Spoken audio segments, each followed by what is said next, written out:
هيخلصوا معاكي بسرعة البرق.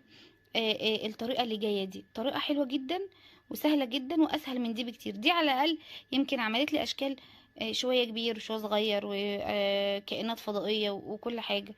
لكن التانية دي لا بصراحة يعني نفعتني جدا.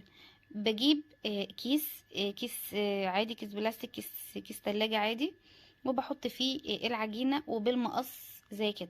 بصوا، بتضغطي بقى على العجينة وتنزلي بالمقص على حسب اللي انت عايزاه. وطبعا انا كنت عايزاهم صغيرين لان هي لسه يعني بتنفش في في الزيت.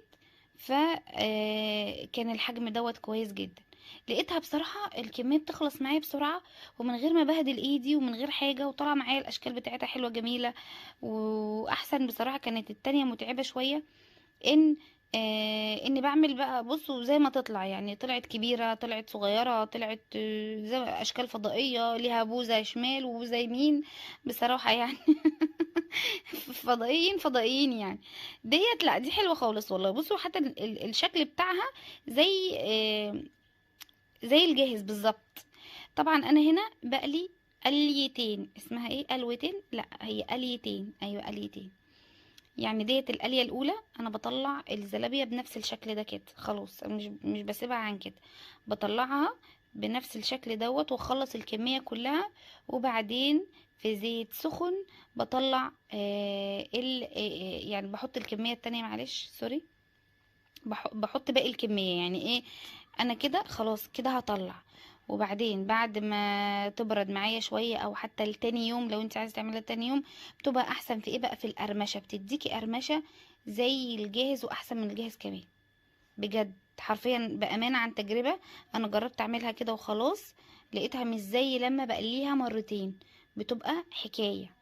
تديكي قرمشه كده من بره، يبقى من جوه ليها قلب، بتبقى حلوه قوي. اهم حاجه وانت بتقليها القليه التانية تكون الزلابيه بردت.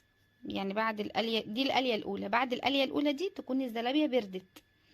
وبعدها تحطيها في زيت سخن ويا دوبك تاخد لون معاكي وبتطلعيها بس كده. انا يعني كان كده في الوقت دوت خلاص بسخن الزيت للمره التانية. لا لا، دوت كنت بعمل باقي الكميه. معلش نسيت، هنا كنت بعمل باقي الكميه. لان ما شاء الله عايزه اقول لكم ان الثلاث مجات دقيق رموا معايا كتير. ايه اللي خلاني اعمل زلابيه في اليوم دوت؟ ان انا كنت قبلها بيومين جايبه زلابيه من عند حد عندنا هنا في السويس اسمه عم عبده. بصراحه بيعمل زلابيه حلوه قوي قوي قوي. مش عارفه اللي بيشتري من عم عبده يقول لي يا جماعه، بيعمل زلابيه حلوه قوي وبيبقى عنده زحمه كتير